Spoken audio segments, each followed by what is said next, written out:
کنز المال میں لکھا ہے کہ اذا سلمت الجمعۃ سلمت الایام، جمعہ اگر اچھے انداز سے کسی نے گزار لیا تو باقی دن بھی اس کے اچھے گزر جائیں گے.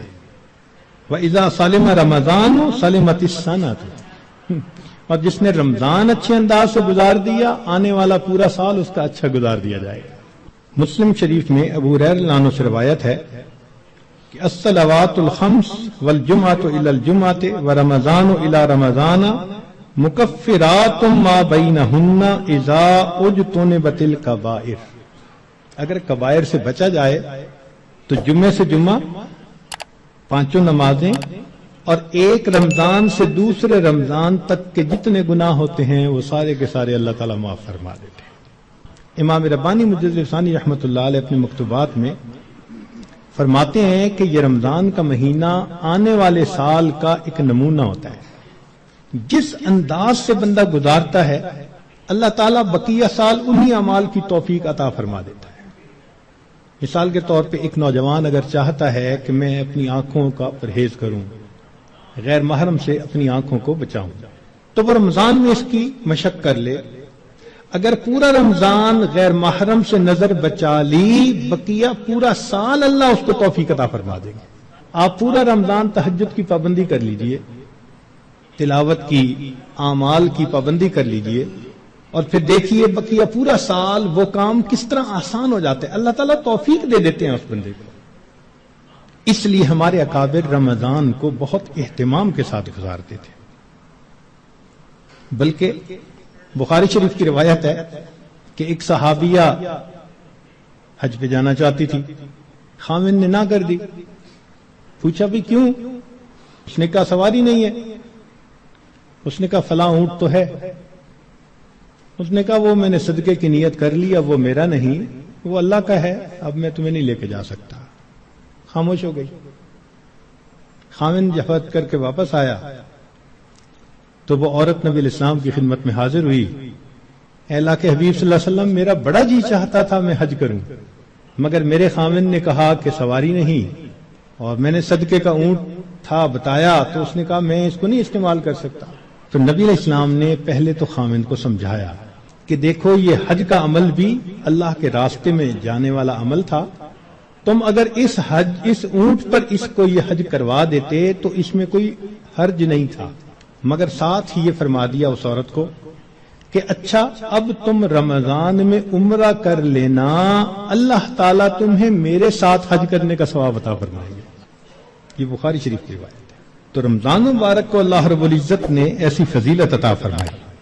چنانچہ کنز المال میں ہے کہ اذا کان اول لیلۃ من شہر رمضان صفدت الشیاطین ومردت الجن، کہ جب رمضان کی پہلی رات آتی ہے تو شیاطین، سرکش جن، ان کو قید کر دیا جاتا ہے، باندھ دیا جاتا ہے. خبردار میرے پیارے حبیب صلی اللہ علیہ وسلم کے امتیوں کے روزوں کو تم خراب نہ کر سکو، تو شیاطین کو باندھ دیا جاتا ہے. وغلقت ابواب النار فلم یفتح منہا باب، جہنم کے سارے دروازے بند کر دیے جاتے ہیں، پورا رمضان بند رہتے ہیں. وفتحت ابواب الجنت فلم یغلق منہا باب، اور جنت کے سارے دروازے کھول دیے جاتے ہیں اور ان دروازوں کو پورا مہینہ بند نہیں کیا جاتا. سبحان اللہ. اللہ رب العزت اس مہینے میں جنت کی سیل لگاتے ہیں. وَيُنَادِي مُنَادٍ كُلَّ لَيْلَةٍ، اور ایک ندا دینے والا فرشتہ ہر رات یہ ندا دیتا ہے، یا باغی الخیر اقبل، اے نیکی کے متلاشی آگے بڑھ. ابتغاء سے ہے یہ لفظ باغی الخیر. وَيَا بَاغِيَ الشَّرِّ اقصر، اے برائی کے تلاش کرنے والے تھم جا، رک جا. وَلِلَّهِ عُتَقَاءً مِّنَ النَّارِ وَذَلِكَ كُلَّ لَيْلَةٍ، ہر رات میں اللہ تعالیٰ جہنم سے جہنمیوں کو بری فرما دیتے ہیں. اب یہاں طالب علم کے ذہن میں ایک سوال پیدا ہوتا ہے کہ رمضان مبارک میں شیاطین تو قید ہو گئے، پھر کیوں برائیاں ہوتی ہیں، غفلتیں ہوتی ہیں؟ تو علماء نے اس کے کئی جواب دیے. ایک جواب تو انہوں نے دیا بھئی بڑے شیاطین تو قید ہو گئے، اب چھوٹے شتونگڑے بھی تو ہیں، اور ہم اتنے غافل کہ شتونگڑے ہی کام دکھا جاتے ہیں. دوسرا علماء نے یہ کہا کہ شیطان کی وجہ سے نفس کے اندر اتنی خباثت آ جاتی ہے کہ شیطان اگر باندھ بھی دیا جاتا ہے تو نفس اس کا کارندہ بنا رہتا ہے، وہ انسان کو گناہوں پر اکسائے رکھتا ہے۔ یا برے دوست ہوتے ہیں، یار بد، ان کی وجہ سے انسان رمضان میں بھی نیکی پر نہیں آتا۔ مگر اس کی خوبصورت مثال یہی ہے کہ جیسے لوہے کو بھٹی میں گرم کریں نا تو سرخ ہو جاتا ہے، پھر اس کے بعد اس کو بھٹی سے نکال لیں تو وہ 1 منٹ میں ٹھنڈا نہیں ہوتا، وہ گھنٹہ 2 گھنٹے گرم رہتا ہے۔ تو شیطان نے انسان کو گناہوں کی بھٹی میں اتنا گرما دیا ہوتا ہے کہ ان لوگوں کے لیے رمضان کا مہینہ آ بھی جاتا ہے تو وہ گرمی اسی طرح موجود رہتی ہے۔ نبی علیہ السلام نے ارشاد فرمایا، من وافق موتہ عند القضاء رمضان دخل الجنہ، جس بندے کو رمضان المبارک کے اندر موت آ گئی اللہ تعالیٰ اس کو جنت کے اندر داخل فرما دیتے ہیں۔ سیدہ عائشہ صدیقہ رضی اللہ تعالیٰ عنہ فرماتی ہیں کہ کان رسول اللہ صلی اللہ علیہ وسلم یجتہد فی رمضان ما لا یجتہد فی غیرہ، مسلم شریف کی روایت کہ رمضان المبارک میں نبی علیہ السلام عبادات میں اتنی محنت فرماتے تھے، مشقت اٹھاتے تھے کہ رمضان کے علاوہ کسی اور مہینے میں اس قدر محنت نہیں فرماتے تھے۔ اس سے معلوم ہوا کہ خاص اہتمام فرماتے تھے اس مہینے۔ ایک اور روایت ہے بہقی کی، سیدہ صدیقہ عنہ فرماتی ہیں کہ کان رسول اللہ صلی اللہ علیہ وسلم اذا دخل رمضان، کہ جب رمضان کا مہینہ آتا تھا، شد میں ازارہ، نبی علیہ السلام اپنی تہبند کو کس کے باندھ لیتے تھے، ثم لم یأت فراشہ حتی ینسلخ، پھر پورا مہینہ گزرنے تک اپنے بستر پر واپس نہیں آیا کرتے تھے۔ اللہ اکبر کبیرہ، اس لیے کہ وہ رمضان کی برکات سے واقف تھے، جانتے تھے۔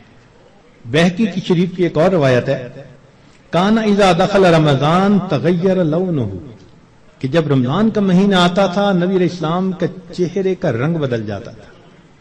اللہ اکبر کبیرہ، وکثرت صلاتہ، اور نبی علیہ السلام نماز نفل کثرت کے ساتھ پڑھتے تھے۔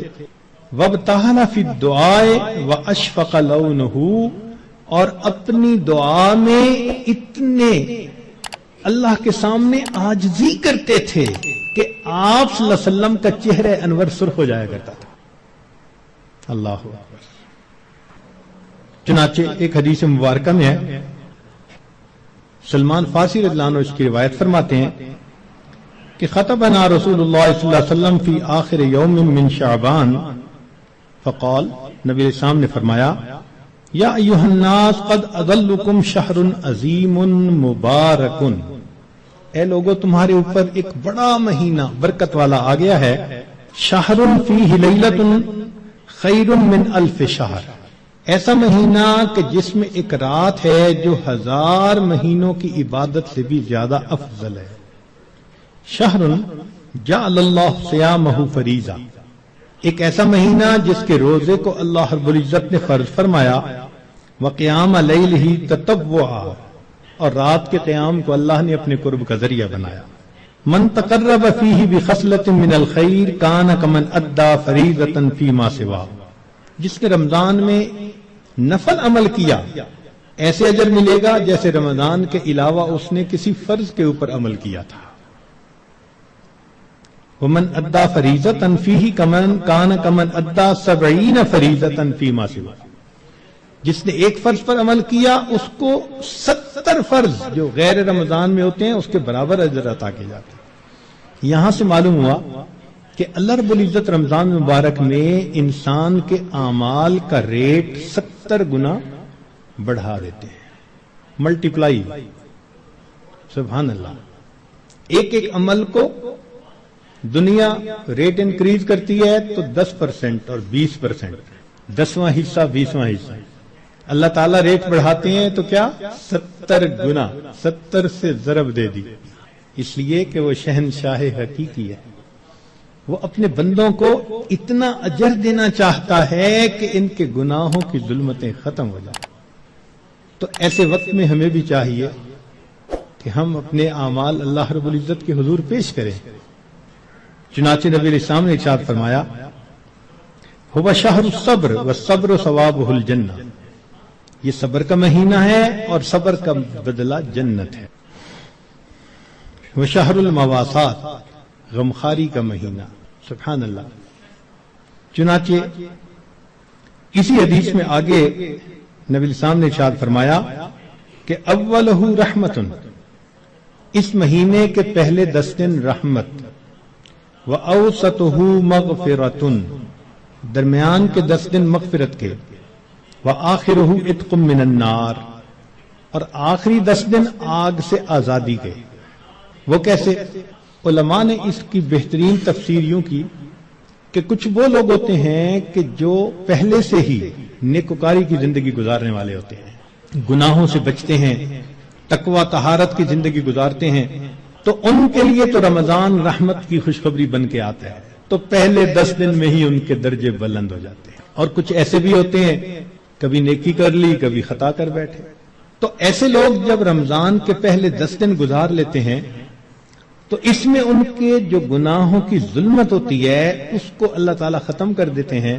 چنانچہ اوسطہ مغفرۃ، ان کے لیے درمیانی 10 دن مغفرت کا پیغام بن جاتے ہیں. اور کچھ بہت زیادہ غفلت میں رہنے والے، اگر 10 دن سے ان کا کام نہیں بنا تو 20 دن سے ان کا کام بن جاتا ہے. چنانچہ جب 20 دن کی برکتیں ان کے دل کو دھو دیتی ہیں تو آخرہ عتق من النار، آخری اشرہ ان کے لیے بھی آگ سے آزادی کا اشرہ بن جاتا ہے. معلوم ہوا کہ اس مہینے میں تھوڑا غافل ہو یا زیادہ غافل، ہر بندے کی مغفرت کا اللہ تعالیٰ انتظام فرماتے ہیں. ہاں، بندے کو خود کوشش کرنی چاہیے. اگر کوئی آدمی خود ہی بے توجہ بن کر زندگی گزارے اور رمضان کا احترام ہی نہ کرے تو وہ تو پھر اپنا قصور ہے نا. ورنہ یہ اس کو احساس ہو گیا کہ مجھے رمضان مبارک کے اس مہینے میں اللہ کا قرب حاصل کرنا ہے، اس مہینے کی برکتیں اتنی ہیں کہ ایک لمحے کی برکت انسان کو ولی بنانے کے لیے کافی ہے. امام ربانی مجدد ثانی رحمۃ اللہ فرماتے ہیں مکتوبات میں کہ اے کاش پورے سال کی برکتوں کو رمضان المبارک کی برکتوں کے ساتھ وہ نسبت ہوتی جو ایک دریا کو سمندر کے ساتھ ہوتی ہے، مگر وہ بھی نہیں ہے.